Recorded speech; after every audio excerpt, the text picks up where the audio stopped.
Hello friend, welcome in DK tutorial. Today your topic is pharynx and esophagus. तो पिछले lecture में हम लोगों ने बक्कल कैविटी के बारे में स्टडी किया, जिसमें हम लोगों ने टीथ, टंग और सलाइवरी ग्लैंड के बारे में बात किया। अब हम इसका नेक्स्ट पार्ट जो होता है जिसमें हम फायरिंग्स और इसोफेगस के बारे में बात करेंगे। ओके, तो फायरिंग्स और इसोफेगस क्या होता है? सबसे पहले हम फायरिंग्स की बात करते हैं। Firings is the common track या फनल लाइक स्ट्रक्चर होता है जिसके थ्रू फूड और एयर को पास किया जाता है।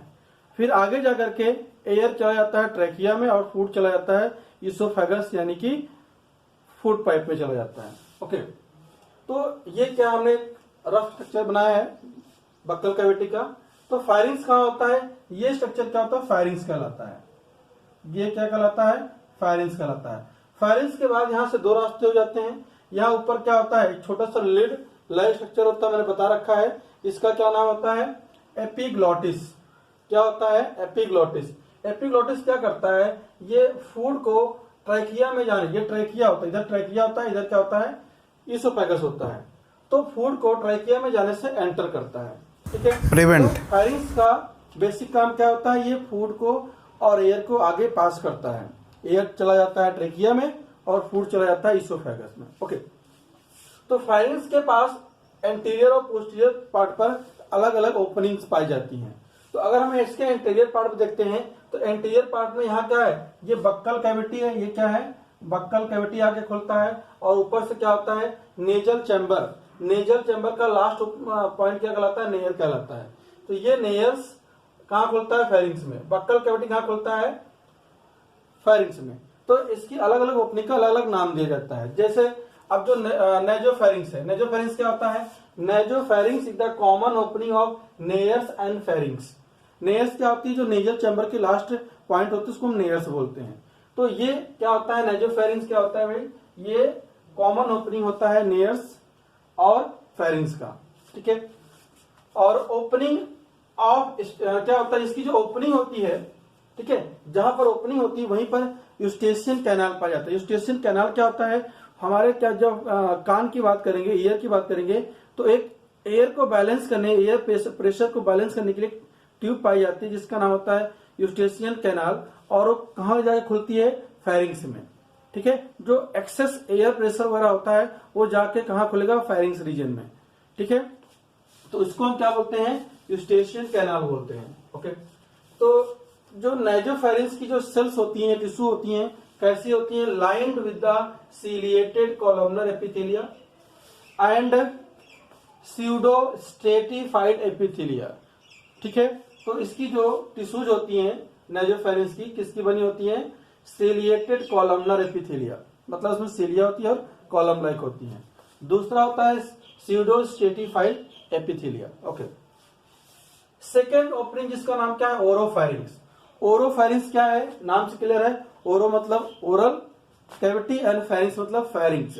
तो ओरोफेरिंग्स क्या होता है? Common opening of the buccal cavity and the pharynx.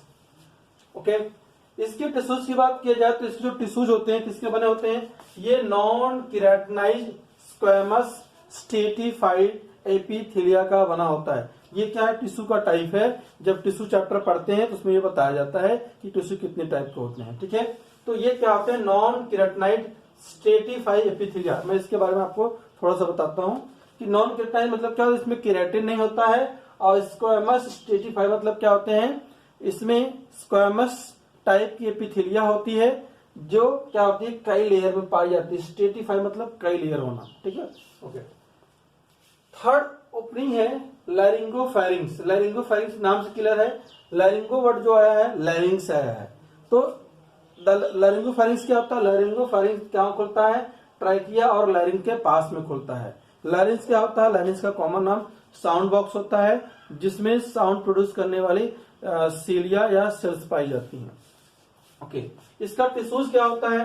They are lined with the keratinized squamous stratified epithelia.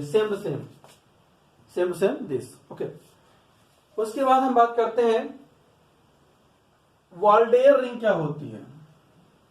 देखिए वाल्डेयर रिंग क्या है? वाल्डेयर रिंग क्या है? Lymphatic tissue of oral cavity and pharynx. जो ओरल कैविटी है और जो जहां फेरिंग्स, जहां पर दोनों मीटिंग करते हैं, वहीं पर कुछ लिम्फेटिक टिश्यूज का एक रिंग पाया जाता है। तो इस तरह के ring like arrangement of the lymphatic tissue को हम एक कॉमन नाम से जानते हैं, जिसका नाम है वाल्डेयर रिंग। वाल्डेयर क्या है, साइंटिस्ट के नाम पर रखा गया है। ठीक है, अब देखिए इस वाल्डेयर रिंग को मैं समझाने के लिए यहाँ पर डायग्राम बनाया हूं। ये क्या है, ये देख रहे हैं, इसका जो बेसल पार्ट है, यहां से टंग अराइज होता है। ठीक है, और ये इसका अपर पार्ट है।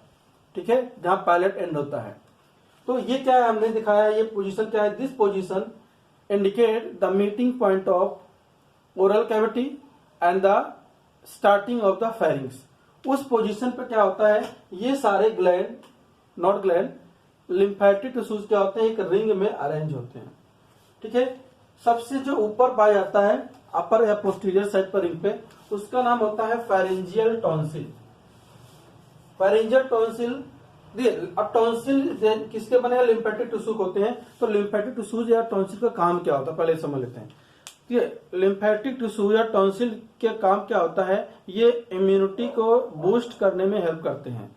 ठीक है, इसके अंदर क्या होता है, इम्यूनिटी को बढ़ाने वाले सेल्स पाए जाते हैं, जैसे T cell, B cell, they are the lymphatic tissues. तो लिम्फेटिक टिश्यूज एक चैप्टर अलग से होता है, उसमें पढ़ाया जाता है। तो लिम्फेटिक टिश्यूज का काम क्या होता है, इम्यूनिटी को एनहांस करने में हेल्प करना, और ये बैक्टीरिया और अदर माइक्रोऑर्गेनिज्म से लड़ने में हेल्प करते हैं। चलिए, तो इसके बारे में चैप्टर अलग होता है, इम्यूनोलॉजी और हेल्थ वाले चैप्टर में पढ़ते हैं प्लस 2 में, तो वहां पर पढ़ेंगे इसके बारे में, लिम्फेटिक टिश्यूज क्या होते हैं, लेकिन इनका बेसिक फंक्शन यहाँ पर हम लोग पढ़ेंगे अभी। चलिए, पहली बात करते हैं इसमें फेरेंजियल टॉन्सिल क्या होता है। फेरेंजियल टॉन्सिल नाम से क्लियर है कि ये जहां से फेरिंग स्टार्ट होता है वहीं पर प्रेजेंट होते हैं, और फेरिंग्स के अपर साइड पर, इस्तेमाल इधर हो गया, इसके जस्ट ऊपर की साइड में जो होगा।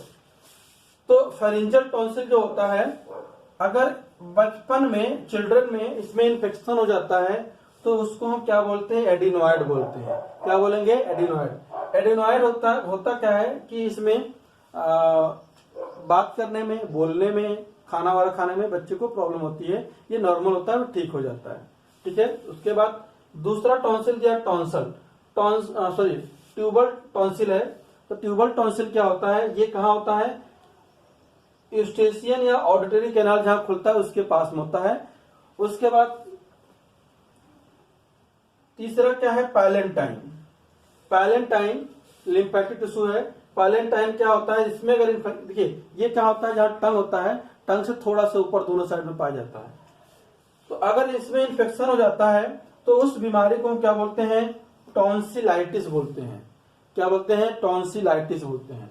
इसको क्या करते हैं, जब ज्यादा बड़ा हो जाता है तो इसको क्या करते हैं, डॉक्टर इसको कट करके सर्जिकली अलग कर देते हैं। इस मैकेनिज्म बोलते हैं टॉन्सिलोलेक्टोमी। ठीक है, या इसको कट करके रिमूव करने क्या बोलते हैं, टॉन्सिलोलेक्टोमी। ओके, लास्ट क्या है, लिम्फेटिक टिश्यूज का नाम क्या है, लिंगुअल टॉन्सिल।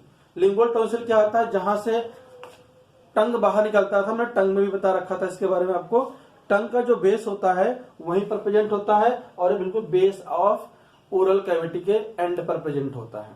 ठीक है, सबका काम सेम होगा। सबका काम क्या होगा, इम्यूनिटी बढ़ाने के लिए टी सेल, बी सेल को प्रोड्यूस करना। ओके, तो ये क्या था, basic information about the pharynx. Okay, next remaining part क्या बचा हुआ है, ईसोफेगस। ईसोफेगस के बारे में बात करेंगे। देखिए, ईसोफेगस और फेरिंग्स दोनों में कोई डाइजेशन नहीं होता है, केवल ये फूड को पास करते हैं। तो फेरिंग्स के बाद क्या होता है, जो दो ट्रैक बन जाते हैं, जिसमें से एक ट्रैकिया निकल जाता है और एक ईसोफेगस। ईसोफेगस फूड को पास करता है कहां पर, स्टमक के अंदर।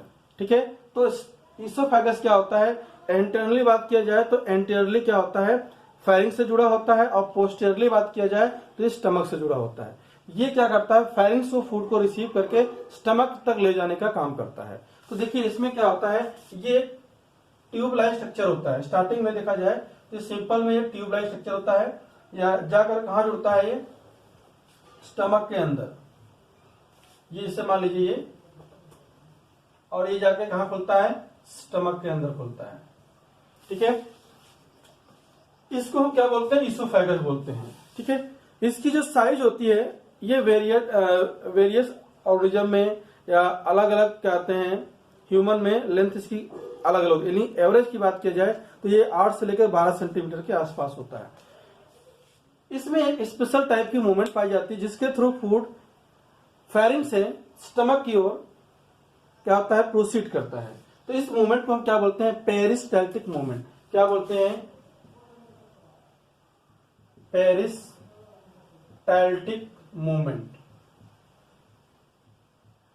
ये एक क्या होता है, स्पाइरल या लहरदार मूवमेंट होता है जो ऊपर से लेकर के ऐसे नीचे की तरफ क्या होता है, स्टमक तक आता है।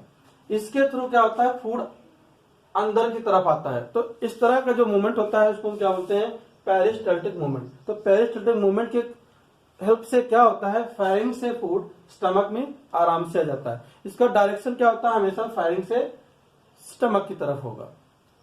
और जो फूड इसोफेगस या फेरिंक्स के अंदर होता है उसको हम क्या बोलते हैं, बोलस बोलते हैं। क्या बोलते हैं, बोलस। जब यही फूड स्टमक के अंदर आ जाता है तब ये क्या कहलाता है, ये फूड कहलाता है काइम। क्या कहलाएगा, काइम। ठीक है, तो ये बस बेसिक ऐसे इंफॉर्मेशन था about the pharynx and the oesophagus. Next topic में हम लोग स्टमक के बारे में डिटेल में स्टडी करेंगे। तब तक के लिए जय हिंद, जय भारत।